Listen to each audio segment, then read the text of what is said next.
Greetings, fellow detectives. Wizard Kitten here, bringing you a new Nancy Drew analysis video. Today's video is brought to you by the patrons over at Mystique Manor and by all the official Fellow Detective channel members. If you too would like to support the channel and gain access to exclusive features, check out patreon.com/wizardkitten to become a patron, or click join next to the subscribe button to become an official Fellow Detective. For today's Nancy Drew analysis video, I am bringing you a highly requested ranking of the Nancy Drew PC games, namely ranking them by their cover art. Now, I have always been enamored with the cover art of the Nancy Drew games. As a fan growing up, almost nothing was more exciting than going to Target and admiring the games on the shelves. I remember standing for so long in the game aisle, running my fingers over the textured boxes, admiring the bold colors and standout images, and reading the game features to see just what kind of mystery I might get to tackle next. For most of us, the cover art of a game is the first interaction that we have with it. In my opinion, a good cover should wow us with an impeccable first impression and stunning design. But, and this is important, it should also be representative of what the game has to offer. While there are many covers in the Nancy Drew series that are beautiful to look at, there are also many that don't really give us an accurate picture of the game itself.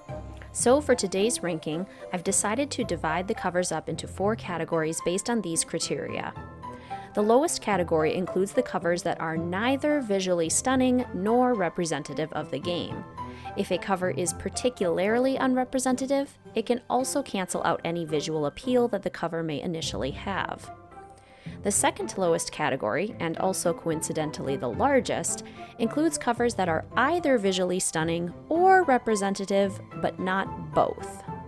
The second to highest category includes the covers that are both visually stunning and representative. These are iconic covers that do a great job of selling the game.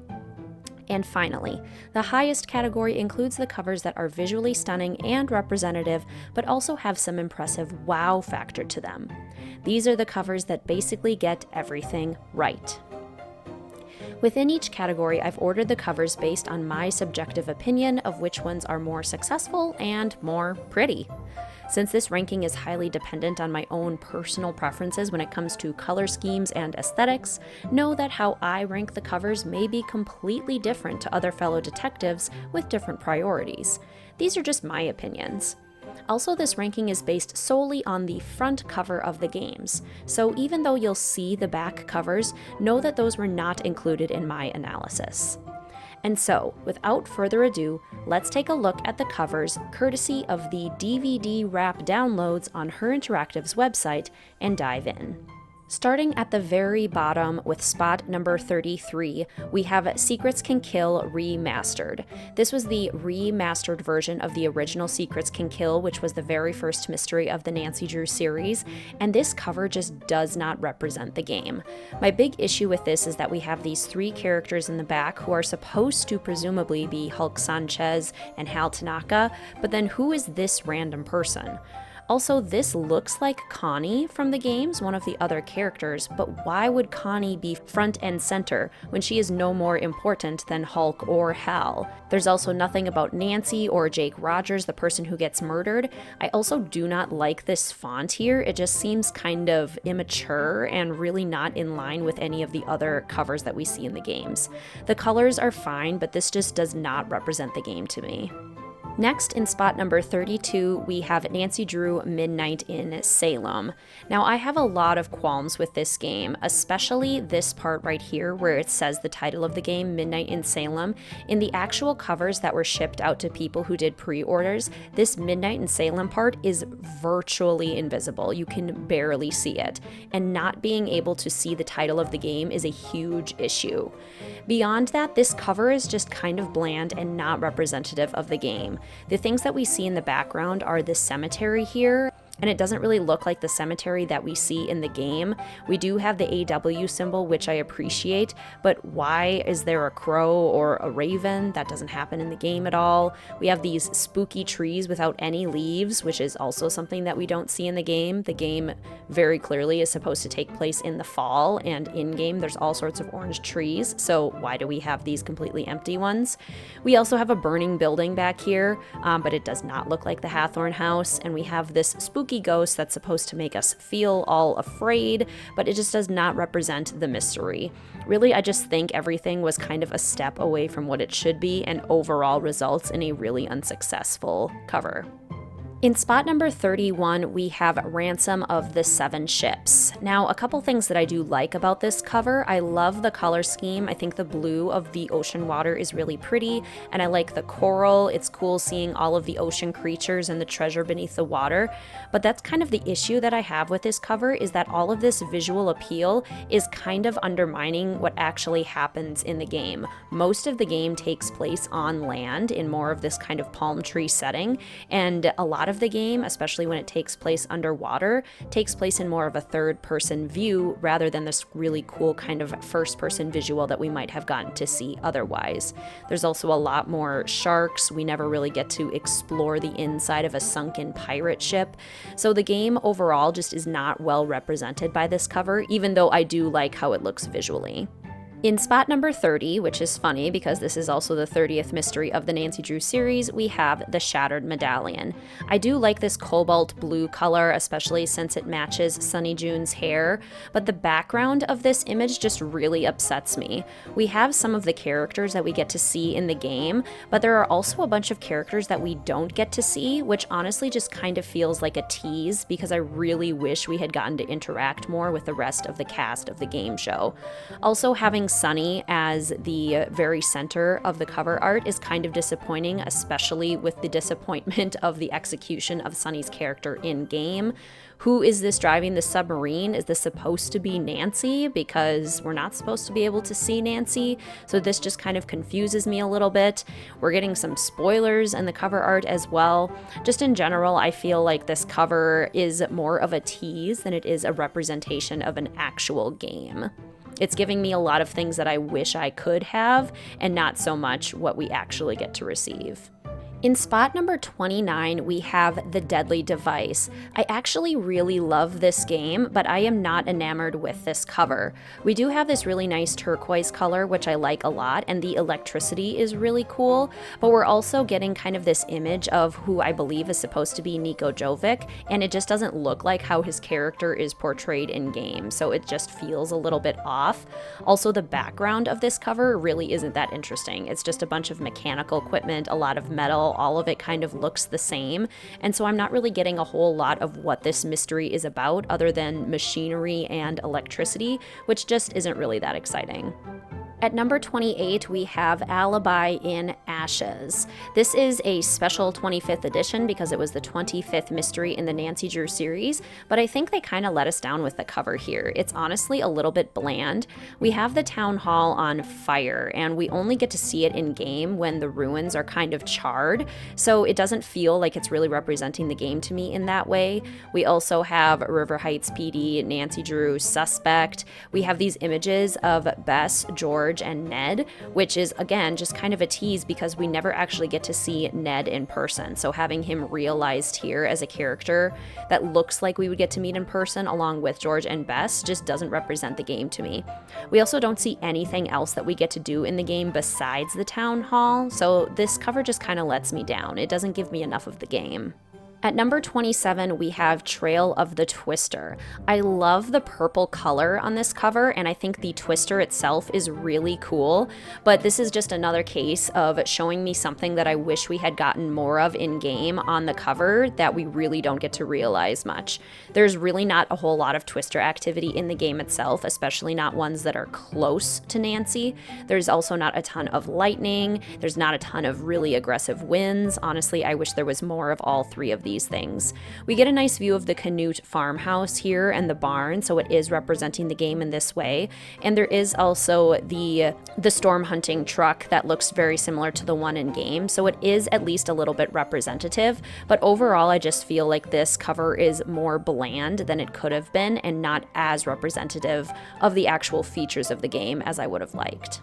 At number 26, we have Secret of the Old Clock. I think this kind of seafoam green color is really cool, and I like it a lot. I also really like the bold letters, and this clock in the middle is definitely the standout feature. I think this clock is really neat. Where this cover lets me down is the background. First of all, why is there lightning? It doesn't storm at all in this game. We do see a blue roadster, which is cool because we get to have Nancy's blue roadster in the game, but the rest of Titusville is not something that we ever get to see in first-person view. It's only something that we get to see third person, so having this nice view of a very cool vintage city just feels like a tease and is not representative of the game. At 25, we have The Silent Spy. If we were just going off of visuals, I would like this cover quite a bit. I really like this spy figure in the center of the cover art, the really cool background of these natural settings contrasted with the Glaucus Lodge. However, my big issue is that we don't really get to see settings like this in the way that they are shown on the cover. Like this beautiful sprawling landscape, these ruins, these stone ruins, are not things that we get to see in the game, nor does Glaucus Lodge look even remotely like this in the game. We get to see a very small exterior portion of the lodge. I'm also really confused on who this is supposed to be. Is it supposed to be Kate? Is it supposed to be Nancy? Is it just supposed to be a generic spy? I'm not really sure. So it's more the discordance of this cover that disappoints me more than anything else. At number 24, which again is funny because this is also mystery number 24, we have The Captive Curse. I have similar issues with this case that I have with the Silent Spy cover. I think if we were just looking at it visually, I like this cover quite a bit. I think the green color is really nicely used. I love this very European, very German looking street, this castle in the background, and then one of the girls wearing the medallion with a hand holding it in the middle as well. I think all of this looks really pretty. However, we don't get to go to a German street and walk down the street and see all of these things. We don't get to see the exterior of a castle in this way at all. And we never get to meet a girl. We are basically the girl ourselves. So this doesn't feel representative of what we actually get to experience in the game, even if it does look really nice. At number 23, we have the Phantom of Venice. I do like having the Phantom in the middle here with the green mask and also the green necklace. I think those look really nice together. However, this necklace is not one that I believe is stolen in the game. Nancy does lose her locket at one point, but it doesn't look like this, and so this was definitely just a design choice to have the greens matching. I also don't like that the Phantom was utilized twice. Like, this would have been a good opportunity to include something else that we get to see in the game rather than having the Phantom as the big main center point and also on the roof in the back. We do get a nice view of the gondolas here, but I think this was just kind of a missed opportunity in terms of cover art. At number 22, we have the White Wolf of Icicle Creek. I actually really love the aesthetic of this cover. I think it's really pretty. The wolf looks beautiful. I love the snow-covered pine trees. We can see the lodge in the background. What kind of bothers me about this, though, is that everything is a little bit the same, and none of it really tells me what we're going to experience in the mystery. We also have this guy kind of walking through the forest, or maybe snowshoeing through the forest, but we never get to walk through the forest ourselves. So it just feels like a missed opportunity to show something that we might have actually gotten to experience in the game more. I do also think maybe a little bit more contrast would have benefited this cover. Overall, I like this one, but I just think there were a few missed opportunities.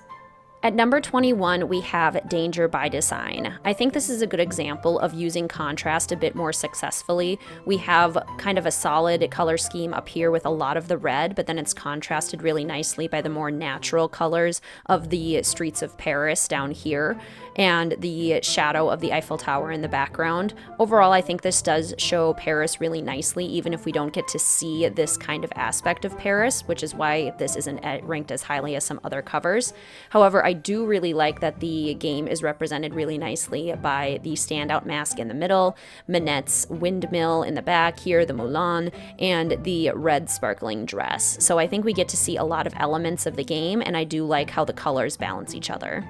At number 20, we have Legend of the Crystal Skull. There are a lot of things that I like about this cover, including the beautiful purple color, and the way that the skull is designed is absolutely stunning. I do also really like the gates here, and then the kind of view of the cemetery towards the back. What bothers me is that we have this kind of crypt keeper looking guy with the lantern. There is no character even remotely like that in the game, and so that part just kind of confused me. I also think that there could have been maybe a little bit more going on in the background of the cover. Overall, this one is successful, just maybe missing a couple things. At number 19, we have The Creature of Kupu Cave. Now, I think visually this is one of the strongest covers. I really like the use of this kind of emerald green, jade green color. The Kupu Cave looks really cool with the fire in the eyes and the mouth, the volcano erupting in the background, and then the kind of tiki wood to kind of balance a lot of the harshness of the stone. Also with the leaves, I think visually this is an extremely stunning cover. My issue with this is that it really misrepresents the game, and that's why it's ranked lower. If this actually represented more of what we saw in the game, I would rank it so much higher. My issue is that we never see a volcano erupting. Kupu Cave isn't nearly as much of a feature in the game as it could have been, nor does it look nearly this cool in the game. Also, the Hardy Boy renditions in this game are easily my least favorite, so having them shown up here I also don't like. And the tease of the moon at nighttime, we don't get to play this game at night, even though I really wish we did. So this cover really barely represents the game to me. It looks super cool, but the lack of representation of the actual game really knocks it down. At this point, I'm realizing that I've been going off of 33 covers, even though there are technically 34, because we have Secrets Can Kill the original and Secrets Can Kill Remastered. So I'm just going to say that this is also at spot number 19. This is Secrets Can Kill the original, and this cover is way better than the remastered cover. It is not really that representative of the game, but I just really love the style of it. I think the way that they have the blue and the green books and all of these different shades lends a really cool kind of lurking in the library at night feel. I'm not sure who this character is supposed to be, but I just really love the visual of this. This would definitely hook me, and it definitely feels like a mystery that's taking place in a school. So much more successful than the remastered version, but not very representative of the game. At number 18, we have Message in a Haunted Mansion. The nostalgia that I have for this cover is so high, because I just remember buying this game for the first time. This was the first game that I ever bought for myself after being gifted the final scene in Ghost Dogs of Moonlake. This was the first one that I got to buy by myself, and so this one holds a really fond place in my heart. I really love the foliage, the landscaping on the outside of the Victorian manor here. The lightning is super spooky, the boarded up windows, the dilapidated nature of the Victorian bed and breakfast, which is supposed to be the Golden Gardenia. I think all of this looks absolutely gorgeous. The issue with this cover is that we don't get to see the exterior of the Golden Gardenia, and so having the cover represent basically the entire outside of the house when we spend the entirety of the mystery inside the house is a bit of a tease. But it looks so cool and it's designed so well that I can't rank it too low. At number 17, we have Curse of Blackmore Manor, which I feel like is really similar to the Message in a Haunted Mansion cover, in that we get to see the really cool exterior of the building, even though we are inside the building during the entirety of the mystery. So this cover is really not at all representative of the game. We also have bats flying around. There isn't really a bat presence in the game itself. This is also supposed to be the lady in black, but she's wearing a brownish cloak instead with this cool medallion. This is not a thing that really happens in the game at all. I love this cover because it looks so cool and it's extremely spooky, and it definitely made me want to play this game. However, it's just not really representative of what we actually get to experience. So very similar to Message in a Haunted Mansion, and honestly Creature of Kupu Cave. If it was more representative, it would rank much higher, but as it is now, this is where it's gonna land. At number 16, we have Labyrinth of Lies. I think this cover is absolutely visually gorgeous. I also think that it has a lot of wow factor, which means it could have ended up in the top tier of this ranking if it had been more representative of the actual game. The issues I have with it is that we have the kind of two sides to this cover. We have this upper level with these beautiful lush green Greek gardens and the Phidias Cultural Center in the background. We do get to see the cultural center, but we do not get to see any of these beautiful green above world kind of gardens. And looking at this cover just honestly makes me want to see those instead. So kind of a disappointment there. Similarly with the underworld, this is very representative of the game. We do have the Cerberus, we do have this gate in the game as well. The fire and lava, kind of unfortunately, is also in the game, but I think the color down here looks really good. It's just the divide between the two, where we don't actually really get to have, you know, like Persephone and Hades and the pomegranate. This is definitely more of a visual representation of the meaning of the game and not actually the game itself. I feel like I'm being a little harsh on this cover because I think it is extremely pretty. It's more that it's just like showing me things that I wish I could have had in the game without necessarily telling me a whole lot about the actual gameplay itself, more just the idea of it. It's really pretty. I like it. It's definitely the highest of this low tier category, but there are some things I wish were different. At number 15, we have Sea of Darkness. I think this is very similar to the Labyrinth of Lies cover in its beauty, but I think this one does a better job of actually representing the game. For example, this is exactly what the town looks like in the game, and I think that having it along the whole bottom here is a really good move. This totally shows us exactly what we can expect from the game. We also have this really cool view of the Northern Lights, the glaciers, the really frigid and really wild ocean, and then this awesome view of the Hurleytide. There's also the lighthouse in the background, which is also really cool because the lighthouse is far away in game as well. So I think this is a cover that starts to show us how you can represent the game and also still look really cool. This is the first one of our two highest categories where we are starting to see games that are actually representative of the mystery that we're playing while also being visually stunning. At number 14, we have The Final Scene. What I love about this cover is this is exactly a view of the Royal Palladium that we get to see, and so it represents the interior of the theater beautifully. It's absolutely stunning. I also really love the way that they did the red and the gold on this cover. It feels so grand and so elegant, but there's also the sense of the dilapidation. We've got the peeling wallpaper. You can tell that this theater isn't as beautiful as it once was. We got the crumbling in the rock here. So we're getting really nice hints to the story of the theater while also getting to see the elegance of the theater at the same time. It's also got this mysterious flashlight going here, which gives the feeling of being watched, which is definitely something that you get to experience in the game, never quite knowing if you're alone or not. So I think this cover does a really great job of showing us what to expect in the game and also giving us a really cool visual representation of the game. It doesn't do a ton. It's not necessarily super creative. It doesn't have a huge wow factor, but I do really love this cover.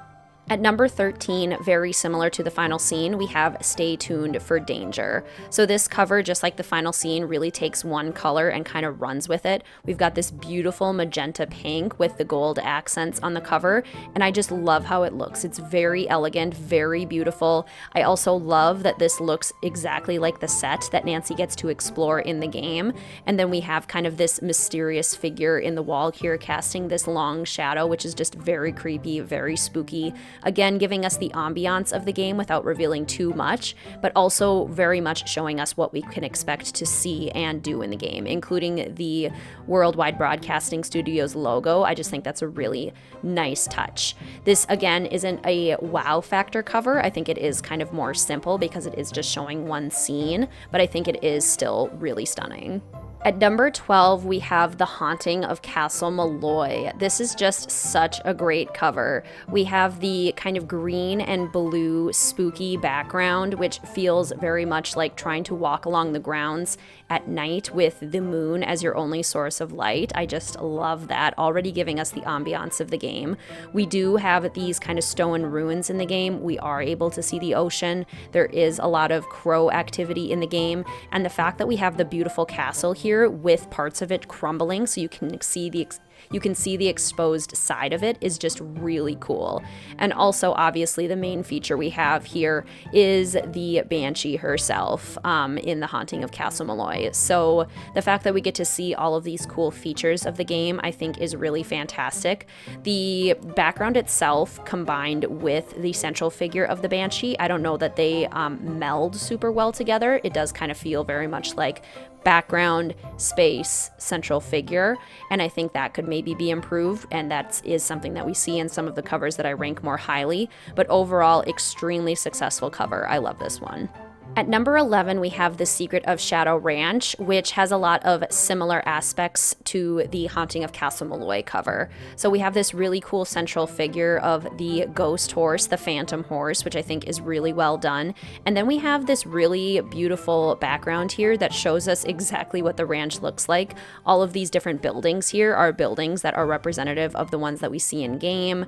The very cool stone formations in the background, the desert plants and everything. It is another one of those situations where maybe the background and the central figure don't meld as perfectly together, and it is one of those covers that is maybe a little bit more simple in that it's just showing a scene without necessarily as much creative design. But once again, very successful. I love this cover, and I think it does a great job of showing us what we can expect in the game. At number 10, we have Danger on Deception Island. I can definitely remember seeing this one in stores and getting to buy it for the first time. I love that the orca is front and center because it is definitely front and center in the game as well, but there's also so much more going on in the background. So I think they did a really nice job of also representing that there's more than meets the eye with the orca. We do have kayaking in the game, so it's cool to see a kayaker. The lighthouse is still a very prominent feature, and I love how it's kind of formed, the sea of Nancy is kind of formed around the lighthouse, which is just a really cool touch. It's kind of hidden away in a way. I also think they did a really nice job with the color scheme and the foggy ambiance. It's definitely giving me the atmosphere of Danger on Deception Island. Could there have been a little bit more going on in this cover? Yes, I definitely think so, but overall, I think it's very successful. At number 9, we have Last Train to Blue Moon Canyon. I feel very similarly about this cover as I do to the Danger on Deception Island cover, in that I think they did a really nice job with the central feature. We do have Jake Hurley's train here looking very nice, and I do love that they have the number 13 on the train itself because this was the 13th mystery of the series. It also just kind of gives that, ooh, unlucky train kind of feel, which in the mystery, it definitely is more a little bit on the unlucky side. And then we have a really cool background here, kind of moving the train through the mountains. A lot of the train ride does take place at night, so having the full moon in the background makes a lot of sense. And then the steam of the train combined with kind of just the fog and clouds of the atmosphere, I think does a really good job of conveying the mystery of this case. So there could be more going on, but the things that they do have going on in this cover are really representative and really well executed. At number 8, we have Ghost Dogs of Moon Lake. I love that the ghost dogs are front and center. I also think it's really appropriate that one of the ghost dogs is kind of off to the side while the other 3 are more active. That just works really well with what we learn about the personalities of the dogs in game, which I also think is a really nice touch. The full moon and the nighttime trees makes a lot of sense because that's exactly when a big chunk of this game takes place. And I also love that we can see Moon Lake out in the background, the boat that Nancy gets to interact with, and then a little rendition of Sally's cabin back here. This cover just does a really nice job of capturing the very scary, spooky ambience of the ghost dogs with the kind of tranquil feeling of the forest at nighttime while also showing us different elements of the game. I love this cover. Maybe could have had more going on, but I think it's really beautiful. At number 7, we have Secret of the Scarlet Hand. This cover does such a good job of showing us what we'll get to experience in the game.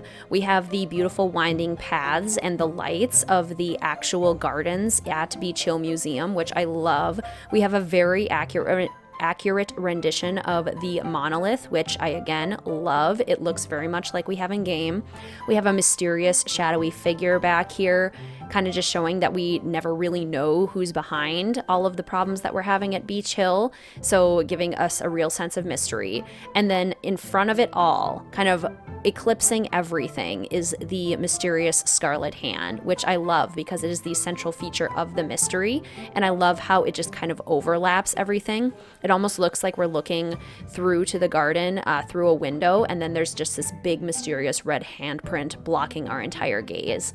So I really love the symbolism of this cover, and I think it does a great job of also showing us what we get to experience in the game. Very close to having wow factor here. Coming in at number 6, we have the Haunted Carousel, which honestly ranked a lot higher than I thought it would. But just look at this cover and what they did with color and light in this cover. I think it's absolutely beautiful. Of course, we have a carousel horse front and center, which makes a lot of sense for the game. But then we also have some of the carousel horses that we actually get to see in the game as well. And I think that's just a really cool touch. It works really nicely for the cover because the carousel really is the entirety of the game. Yes, there are other parts to it, but the carousel holds all of the secrets. And so using it as the main feature and taking advantage of the fact that they could use a bunch of bold colors and lights here, I think was a really smart move. I just think this is a really successful cover that really shows us exactly what we can expect in the game. And now we have reached the top 5 covers. These are the best of the best, the covers that I think are representative of the game, are visually stunning, and also have some wow factor. So what I love about Treasure in the Royal Tower at our number 5 place is the use of purple to really shadow the entire castle. Purple is actually a huge color of the game. It's really symbolic within the game, so to have the castle just completely alit with purple makes so much sense. I also love that we can see these really pretty stained glass windows in the cover, and these windows do play kind of a role in the game as well, so just having them there is just really cool. But the big feature here that I love, first of all, the snow outside is very representative. We also have a medallion outside in the snow, and just that little touch alone really makes this a cool cover for me. I think the big wow factor is just looking up at the castle from this angle, awash in this beautiful purple light. Overall, very successful, definitely the most successful of the classical era covers. It just looks so grand and gives me a great idea of what I'm going to expect in this game. At number 4, we have Warnings at Waverly Academy. This is my favorite Nancy Drew game, and I think the cover definitely does it justice. I love the use of this kind of brick red, almost pinkish color throughout the entirety of the cover. I love that we are seeing Ramsey Hall in the same orientation and floor plan that we actually see it in game. We also have a little sign that shows us Ramsey Hall. I love the black cat crossing across the front. This gives us a really subtle hint at what the mystery is going to be about, beyond the schoolgirl kind of storyline. I also love that we have the Waverly Academy crest here, but then they added this extra step of wow factor that just makes it even cooler, which is the cat scratches all the way through the logo. I just think that is really cool, really mysterious, and gives us a really cool idea of the intense and awesome mystery that we're about to experience. So this cover is definitely a win. At number 3, we have Shadow at the Water's Edge. This cover absolutely excels in contrasting colors. We have a lot of cool colors in the water here in the Japanese garden, contrasted really nicely with these like bright flashes of red. Even on the Yuri herself, the red fingernails, which just kind of like reminds me of blood and the darker side of the mystery, which I love. We have this big, beautiful full moon in the background to show that most of the mystery takes takes place at night. These cherry blossoms in the trees over here are so stunning, and you can tell that this path is like the path that we walk in the garden at the ryokan, and the bridge is very similar as well. So we're getting lots of nice glimpses into what we'll actually experience in the game, really getting a lot of the atmosphere and ambiance. And then of course we have the wow factor of the Yuri herself. Like, this is absolutely terrifying, but she looks stunning. So we're getting a really good glimpse of the central figure of the mystery, the really big mystery itself, which is the Yuri. Why is the Yuri haunting the ryokan and such? So I absolutely love the terror mixed with the beauty of this cover. Very successful, definitely tells me exactly what to expect. At number 2, we have Tomb of the Lost Queen. I think this cover is so beautiful. First of all, we have this gorgeous purple color throughout, and really in the little accents of the mummy as well. We also have the really beautiful purple. So great use of color in this entire cover. What I also love about it is that we have this nice view down here of the desert space. We have the tomb that we find and the camp. And this isn't just some random tomb that they place down. This actually looks like the tomb that we see in game. This actually is the camp that we see in game. So I love that they actually showed us the spaces that we'll get to see. And then we have this really beautiful rendition of the inside of the tomb with the columns. Yes, there is in fact a cobra in the game. Yes, we do see a scarab. So we're getting a lot of the symbols of the game, the Ankh symbol, all of these beautiful things that you are going to get to see in the game and need to understand for the game. And then we have this awesome wow factor of the mummy. We have the alive side of the mummy showing us here what Nefertari may have looked like when she was alive, and then we have the really creepy mummy side, which is just really cool. What a really awesome way to show us the beauty of like the new and the old, the life and the afterlife. I think this is just a really cool cover, one that I honestly don't think gets nearly as much hype as it should. This is just really stunning. And the number 1 cover, in my opinion, the best cover in the Nancy Drew series, Nancy Drew Ghost of Thornton Hall. There are just so many things to love about this cover. One thing that I really appreciate is that it could have been really dark and dreary on the entire cover, but what they did is they balanced it out with these bright, shocking pops of red. So around the exterior, we have these shots of red. We have Charlotte in the red dress in the back, kind of this red hairpiece, the red dress down here.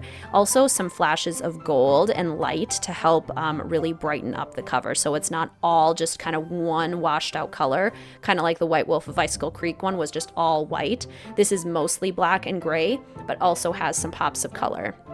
We have the entrance to the Thornton Hall Island with these big gates here, which is kind of blocking us out from the mystery at first, which I love.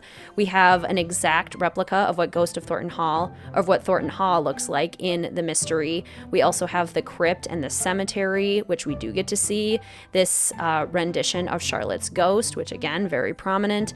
We do also have like the hanging moss on the trees, the full moon, because the entirety of the mystery takes place at night.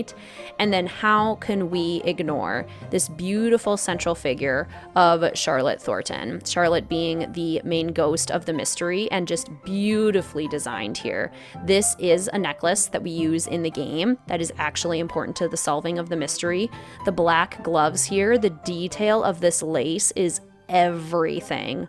This mask is also stunning, and just the tear stains of the mascara and just this look in her eyes with the fire reflected, everything about these details is absolutely gorgeous. So not only are we getting a perfect representation of what to expect in this mystery, we are also getting artistry at just another level with some incredible wow factor. I am blown away by this cover.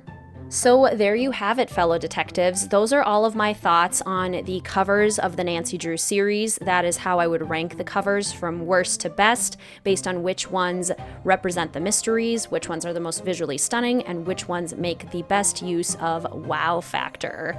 But what do you think, fellow detectives? What covers are the best in the series, and what covers are the worst? What do you think should be included on a cover in order to make it successful? Are there any rankings in my ranking that you disagree with? Let a Wizard Kitten know in the comments section down below.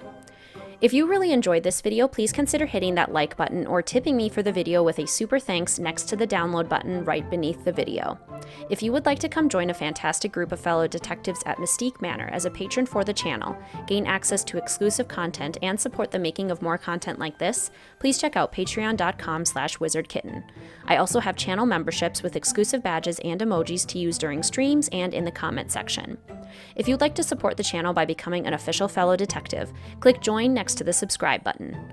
Please feel free to follow the channel on Instagram or Discord, linked in the description box down below. And as always, please feel free to like, comment, subscribe, and hit that notification bell for more Nancy Drew and Sims 4 content. Thank you so much for watching, fellow detectives. I will see you soon.